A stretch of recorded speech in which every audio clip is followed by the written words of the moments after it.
بسم اللہ الرحمن الرحیم۔ اب یہ آج کا موضوع یہ ہے کہ مریض کی اخلاقی تربیت اور دعا۔ اگر ہم دیکھیں جب انسان کسی تکلیف میں یا کسی مرض میں مبتلا ہوتا ہے تو اس کی جو جذبات اور احساسات ہیں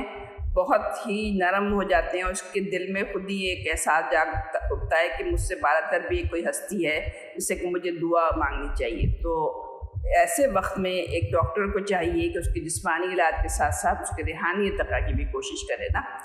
اور ہم دیکھیں تو ڈاکٹر ایک ایسا خوش نصیب انسان ہے جس کو اپنی پیشہ ورانہ زندگی میں بہت سارے لوگوں سے رابطہ کرنے کا موقع ملتا رہتا ہے۔ اگر ہم اس اپنی اس پروفیشن کو دعوت دین کے لیے استعمال کریں تو اس طرح ایک بہت کثیر آبادی کی ہماری اصلاح ہوگی نا، اور یہ کام بلکہ خود ایک ڈاکٹر کے لیے بھی آخرت میں نجات کا ذریعہ بنے گا، کیونکہ وہی باتیں جو جس نے کسی کو نیکی کی بات کسی دوسرے تک پہنچائی تو وہ اس کو اس کی نیکی کے برابر ہی اجر ملے گا نا۔ اچھا، دوسری یہ کہ سب سے دوسرا پوائنٹ اس کے اندر اہم ہے وہ یہ کہ شروع سے ہی ڈاکٹر کی بات مریض کو اور لواحقین کو ذہن نشین کرا دینی چاہیے کہ ہم اگرچہ پوری کوشش کریں گے علاج کی، لیکن ساری کی ساری شفا دینا صرف اللہ تعالیٰ کے اختیار میں ہے، اس لیے صرف اللہ تعالیٰ سے امیدیں بھی رکھیں اور اللہ تعالیٰ سے ہی دعائیں بھی مانگیں۔ جیسے سورہ بقرہ میں آتا ہے نا کہ اے لوگوں جو ایمان لائے ہو، صبر اور نماز سے مدد دو، اللہ صبر کرنے والوں کے ساتھ ہے۔ اور ان کو مریضوں کو بتائیں کہ وہ دعا کریں، نماز پڑھیں، اور جیسے کہ ہمیں ملتا ہے ایک حدیث میں جس میں نبی ماجہ کی حدیث ہے، حضرت ابو ہریرہ بیان کرتے ہیں کہ رسول اللہ ایک مرتبہ میری عیادت کے لیے تشریف لائے، میری آنکھ لگ گئی تھی اور مجھے پیٹ درد کی شکایت تھی۔ حضور نے مجھ سے پوچھا، ابو ہریرہ کیا تمہیں درد شکم ہے؟ میں نے عرض کیا ہاں یا رسول اللہ، تو آپ نے فرمایا پھر تم نماز پڑھو، نماز میں شفا ہے۔ اچھا، پھر یہ کہ سارے ہی مریض ایک طرح سے نماز پڑھنے کے قابل نہیں ہوتے تو ان کو پھر تھوڑا سا بتا بھی دینا کہ آپ بیٹھ کے بھی نماز پڑھی جا سکتی ہے، لیٹ کر بھی نماز پڑھی جا سکتی ہے۔ پھر تیسرا اہم پوائنٹ یہ ہے کہ ہم مریض کو بھی اور ان کے لواحقین کو بھی ذکر کی تعلیم بھی دینا کہ آپ خالی لیٹے ہوئے ہو تو بیٹھ کے اللہ تعالیٰ کا ذکر کرو۔ ذکر جو بتایا گیا ہے سبحان اللہ والحمد للہ ولا الہ الا اللہ واللہ اکبر ولا حول ولا قوۃ الا باللہ العلی العظیم، اور جو استغفار بتایا گیا ہے استغفر اللہ الذی لا الہ الا هو الحی القیوم واتوب الیہ، یعنی یہ ہم چاہیں تو بلکہ یہ دو ذکر جو ہیں اپنے وارڈس میں لکھ کر بھی لگا سکتے ہیں نا۔ اور مریض کو یہ بات باور کرانے کی کوشش کرنی چاہیے کہ بیماری اس کے لیے اللہ تعالیٰ کی طرف سے کوئی عذاب یا سزا نہیں ہے، بلکہ یہ بیماری اس کی خطاؤں کی معافی کا ذریعہ ہے۔ جیسے کہ سورہ بقرہ میں یہ والی آیت آتی ہے 155 سے لے کے 157 تک یہ آیت ہے، اور ہم ضرور تمہیں خوف و خطر، فاقہ کشی، جان و مال کے نقصانات اور آمدنیوں کی گھاٹے میں مبتلا کر کے تمہاری آزمائش کریں گے۔ ان حالات میں جو لوگ صبر کریں اور جب کوئی مصیبت پڑے تو کہیں کہ ہم اللہ ہی کے ہیں اور اللہ ہی کی طرف ہمیں پلٹ کر جانا ہے، انہیں خوشخبری دے دو کہ ان پر ان کے رب کی طرف سے بڑی عنایات ہوں گی، اس کی رحمت ان پر سایہ کرے گی، اور ایسے ہی لوگ راہ راست ہیں۔ اسی طرح سے ایک دفعہ حضور ایک صحابیہ کی عیادت کے لیے آئے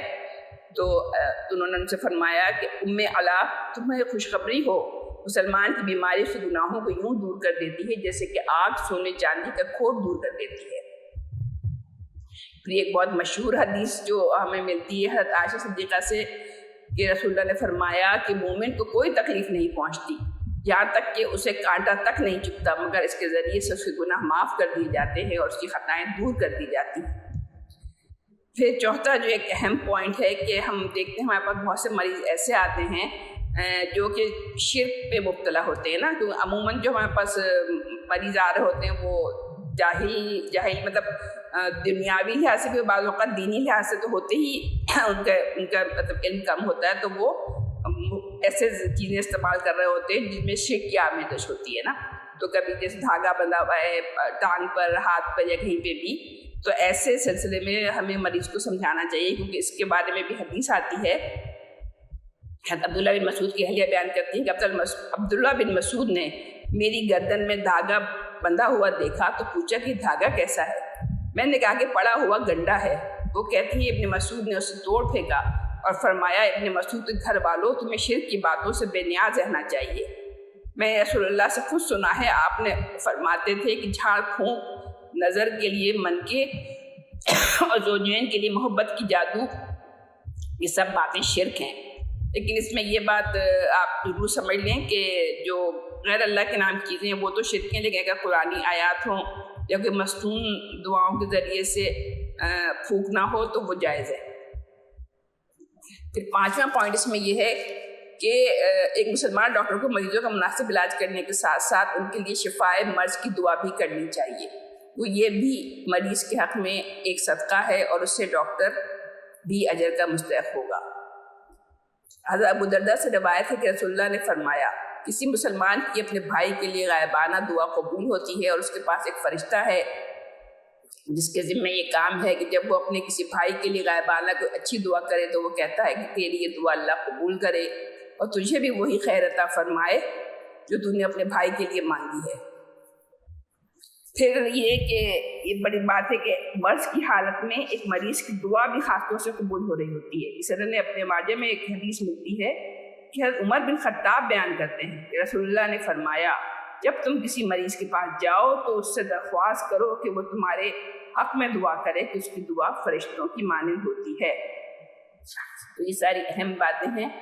دعا کے لحاظ سے بہت زیادہ ہمیں مختلف احادیث ملتی ہیں کہ ہم خود بھی دعائیں کر رہے ہوں، مریضوں سے بھی دعائیں کروا رہے ہوں، کیونکہ ایک جگہ سورہ مومن میں یہ حدیث وہ آیت ملتی ہے، تمہارا رب کہتا ہے مجھ سے دعا مانگو میں تمہیں یہ دعاؤں کو قبول کروں گا، جو لوگ گھمنڈ میں آ کر میری عبادت سے منہ موڑتے ہیں تو ضرور وہ ذلیل و خوار ہو کر جہنم میں داخل ہوں گے۔ یعنی یہ کہ اگر آپ دعا مانگنے پر توجہ نہیں دیتی ہیں، نہیں دھیان دیتی ہیں تو یہ بھی اللہ تعالیٰ کے غضب کا موجب ہے۔ حضرت ابو ہریرہ سے روایت ہے کہ رسول اللہ نے فرمایا کہ اللہ کے نزدیک کوئی چیز اور کوئی عمل دعا سے زیادہ عزیز نہیں ہے، تو اس لیے ہمیں کوشش کرنی چاہیے، بلکہ مرض کی حالت میں تو خاص طور سے یہ بھی کوشش کرنی چاہیے کہ بندہ تہجد کی نماز کے وقت اٹھے، جو کہ وہ ایسا وقت ہے جو اللہ تعالیٰ کو بہت پسند ہوتا ہے، اور اس وقت میں اللہ تعالیٰ سے دعائیں مانگے۔ اور اس کے علاوہ کچھ ہمیں مختلف دعائیں بھی ملتی ہیں جو کہ صحت کے لیے خاص طور سے بتائی گئی ہیں۔ یہ ایک تینوں قل بتائے گئے ہیں، تینوں قل جو پڑھنے کے ہیں۔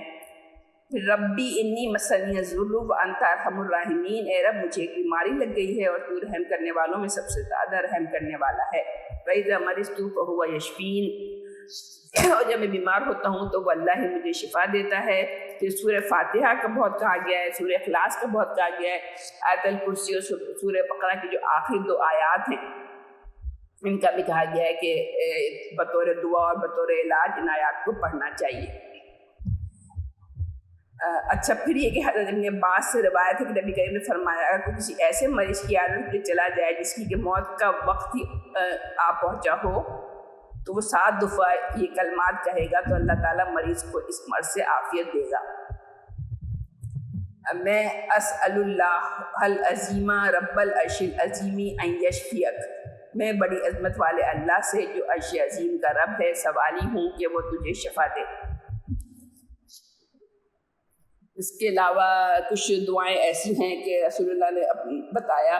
کہ آپ اپنا رائٹ ہینڈ جو ہے مریض کے جسم پر پھیرتے تھے اور پھر یہ ایک دعا پڑھا کرتے تھے،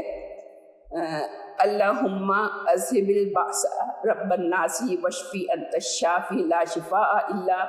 شفاءک شفاء لا یغادر سقما، اے انسانوں کے پروردگار بیماری کو دور کرتے ہو، شفا عطا فرما، آپ کی دی ہوئی شفا کے سوا کوئی شفا نہیں ہے، ایسی شفا بخش کی ذرا ہی بیماری باقی نہ رہے۔ یہ مختلف قسم کی دعائیں ہیں اور یہ مختلف قسم کے وہ ہیں جو کہ ہمیں یہ کلمات پڑھتے رہنا چاہیے۔ اچھا، پھر ایک یہ بات ملتا ہے کہ جب کوئی شخص جان کلی کے عالم میں ہو تو اس کے لواحقین کے لیے ایک اور ہدایت جو ہمیں ملتی ہے کہ نبی کریم نے فرمایا کہ اپنے مرنے والوں پر سورہ یاسین پڑھا کرو۔ تو ہسپتالوں میں اس بات کا بھی تھوڑا ہمیں اہتمام کر لینا چاہیے کہ وہاں قرآن کریم کے نسخے موجود ہوں جو مریضوں کے لواحقین لے کر پڑھ سکیں، اور مریض کے بعد بیٹھ کر قرآن کی تلاوت کرنا بھی باعث برکت ہے۔ اب دوسرے یہ کہ جب ظاہر ہے کوئی کسی کی موت کا وقت آتا ہے تو انسان غمزدہ ہوتا ہے، اس کی آنکھوں سے آنسو بھی بہتے ہیں، تو اس کے حوالے سے ہمیں جو ایک ملتا ہے نمونہ رسول اللہ کا، جب ان کے بیٹے فوت ہوئے تھے، حضرت انس روایت کرتے ہیں کہ رسول اللہ اپنے بیٹے ابراہیم کے پاس تشریف لائے، جبکہ موت کی آغوش میں تھے، آپ مبارک آنکھوں سے آنسو بہنے لگے۔ حضرت الرحمن بن عوف نے کہا یا رسول اللہ آپ بھی رو رہے ہیں؟ تو آپ نے فرمایا اے عوف یہ رونا اللہ کی رحمت ہے، اور پھر رونا شروع کر دیا، فرمایا آنکھیں تو آنسو بہا رہی ہیں، دل غمگین ہے، لیکن ہم صرف وہی کلمات کہتے ہیں جو ہمارا رب پسند کرتا ہے، اور اے ابراہیم ہم تیری جدائی میں غمگین ہیں۔ صدق اللہ۔